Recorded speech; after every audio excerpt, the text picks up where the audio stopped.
మనకు వస్తాయి. ఆ రోజు ఏదైతే 22వ తారీఖు మనము సండే రోజు పెట్టుకుంటున్నామో ఆదివారం రోజు నాడు ఎంట్రన్స్ లోనే పెద్ద బ్యానర్ ఉంటుంది. ఏ కంపెనీ నుంచి ఎన్ని మనకు జాబ్స్ వేకెన్సీస్ ఉన్నాయని చెప్పేసి, ఏ అర్హతలు బట్టి ఆ జాబ్స్ ఉన్నాయని చెప్పేసి కూడా బయట ఎంట్రన్స్ లో పెద్ద బోర్డు ఉంటుంది మనకు. తర్వాత మా ఏదైతే జీసీఆర్ ట్రస్ట్ ద్వారా ఉన్నటువంటి మనలు ఉన్నారో అందరూ కూడా సహకరిస్తారు. అక్కడ ప్రాసెస్ కూడా మొత్తం కూడా చూసుకోవడం జరుగుతుంది. ఒక్క రూపాయి కూడా ఛార్జెస్ చేసేది ఏది లేదు, అన్నీ కూడా ఫ్రీయే. మీరు కూడా మనకు దగ్గర ఉంటే అప్లికేషన్స్ ఇమీడియట్లీ చేసుకోవచ్చు.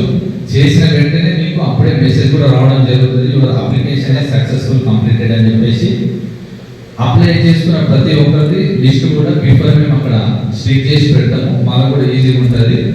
ఆన్లైన్ చేసుకోవచ్చు, ఆఫ్లైన్ అంటే వాక్ వే అంటే డైరెక్ట్ కూడా వచ్చి కూడా అక్కడ జాయిన్ అయ్యే అవకాశం కూడా ఉంటుంది. కాబట్టి ఎటువంటి ఇబ్బంది ఉంటుంది. ఇది ట్రస్ట్ ద్వారా నిర్వహిస్తున్నాం కాబట్టి ఎటువంటి రుసుము అనేటువంటిది తీసుకోవడం జరుగుతుంది.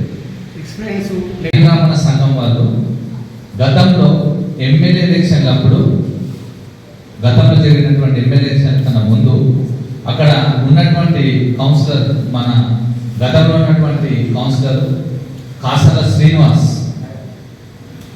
వాళ్ళకు ఎమ్మెల్యే గారి దగ్గర తీసుకెళ్ళి ఒక వాగ్దానం ఇచ్చిరంట.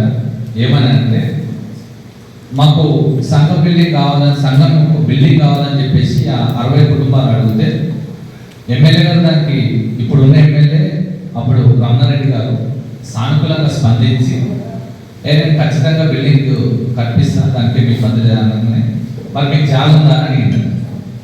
సార్ మాకైతే ఏం జాగలేదని వాళ్ళు చెప్పారు. చెప్పగానే వెంటనే మరి మీరు ఎట్లయినా జాగ తీసుకోవాలి, నేను కట్టిస్తాను చెప్పాను.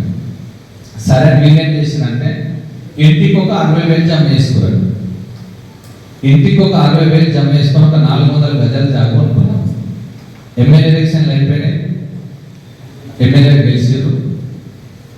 ఎమ్మెల్యేగా గెలిచినప్పటి నుండి ఒక 8-9 సార్లు వాళ్ళు ఎమ్మెల్యే గారిని 3-4 సార్లు కలిసిరట. అప్పుడు కౌన్సిలర్ ఉన్న శ్రీనివాస్ ఒక 4-5 సార్లు కలిసిరట. జాగ కొనుక్కుర్రు, కాలేదు. మధ్యలో ఒకసారి కలిస్తే మీరు పునాదులు లేపి పిల్లలు లేపేసేది, స్లాబ్ కింద నేను ఓపిస్తాను అని చెప్పిందట. ఇప్పుడు అవి పిల్లలు వేసి సమస్యలు అట్లే ఉన్నాయి. నేనేం చెప్తున్నానంటే, దయచేసి కామారెడ్డి ఎమ్మెల్యే గారికి ఒకటే విజ్ఞప్తి, మీరు నిజంగా వాళ్ళకు చెప్పుంటే కంప్లీట్ చేయండి. ఇప్పుడు చిన్న చిన్న సంఘాలలో చాలా ఇబ్బంది పడుతున్నారు.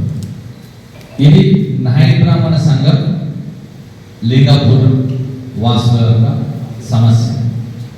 దాంతోపాటు అక్కడనే ఉంటున్నటువంటి లింగాపూర్ అంబేద్కర్ యోజన సంఘం అనేటువంటిది ఎస్సీ కమ్యూనిటీ, వాళ్ళకు కూడా సేమ్ ఇదే వాగ్దానం చేసిరట ఇప్పుడు ఉన్నటువంటి గౌరవ ఎమ్మెల్యే గారు.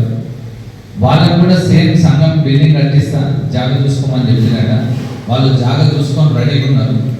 ఆ బిల్డింగ్ అయితే లేదు, సార్ కలుస్తలేదని బాధపడుతున్నారు. దయచేసి ఈ చిన్న చిన్న ఏవైతే అంశాలు ఉన్నాయో ఎమ్మెల్యే గారు సత్వరమే మీరు సొంతంగా హామీ ఇచ్చినటువంటి విషయాలు, ఈ కుల సంఘాలకు సంబంధించినటువంటిది, మళ్ళా గుడిలకు కూడా ఇప్పుడు కామారెడ్డిలో కొన్ని గుళ్ళకు కూడా సార్ చెప్పినట్టు ఎమ్మెల్యే గారు కాలేదని చెప్పి వాళ్ళు బాధపడుతున్నారు.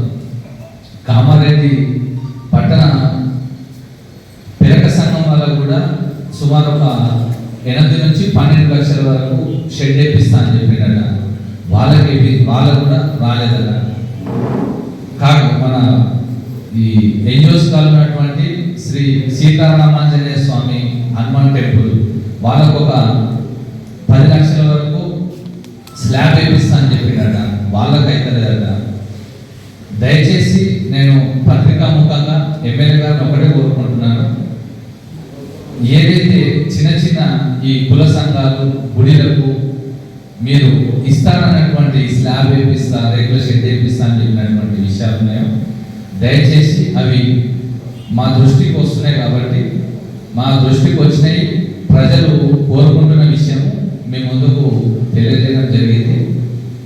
మీరు సత్వరమే వాళ్ళకు ఇచ్చినటువంటి హామీలు నెరవేర్చాలని చెప్పేసి కోరుకుంటున్నాం. ఎందుకంటే వాళ్ళు ఎవరు అడగలేని పరిస్థితి. ఇప్పుడు చిన్న కుల సంఘం ఉన్నది, వాళ్ళు ఎవరు అడుగుతారు? ఎమ్మెల్యే సార్ దగ్గర పోతే నేను మళ్ళీ కలుస్తా అని చెప్తే మళ్ళీ ఎవరిని కలుస్తారు?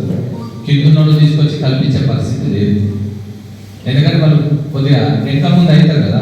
ఎందుకంటే మేము కలిస్తే సార్ ఏమంటాడు ఏదంటాడు అని, ఇవాళ కలుస్తాము, రేపు కలుస్తాము, ఎల్లుండి కలుస్తామని కాకుండా కామారెడ్డి నియోజకవర్గంలో మీరు ఎక్కడెక్కడైతే చిన్న చిన్న హామీలు ఇచ్చిండ్రో గుళ్ళకు కానీ కుల సంఘాలు కానీ భవనాలకు కానీ పెండింగ్ ఉంటే ఖచ్చితంగా తెప్పించుకొని సత్వరమే పూర్తి చేసే విధంగా మీరు చేయాలని చెప్పేసి పత్రికా ముఖంగా కూడా కోరుకుంటున్నాను. ఇది క్లియర్. ప్రజల మనిషి అని చెప్పినాక నా సొంత ఆనందం. ఒకవేళ నా సొంతంగా నేను ఇచ్చిన దానికి నువ్వు అడిగేది ఎవరనంటే మీరు రిజైన్ చేసేస్తే అల్టిమేట్గా మిమ్మల్ని ఎవరు అడగదు. అప్పుడు నీకు ఎమ్మెల్యే పదవి ఉండదు, నేను అడిగేటువంటి బాధ కూడా ఉండదు. అంతే కదా. ఎవరైనా సరే ఇది ఇస్తున్నాము అంటే నువ్వు ప్రజాక్షేత్రంలోకి పోతున్నావు కాబట్టి ఈ హామీలు చేస్తా అని చెప్పి ముంగడిపోయావు.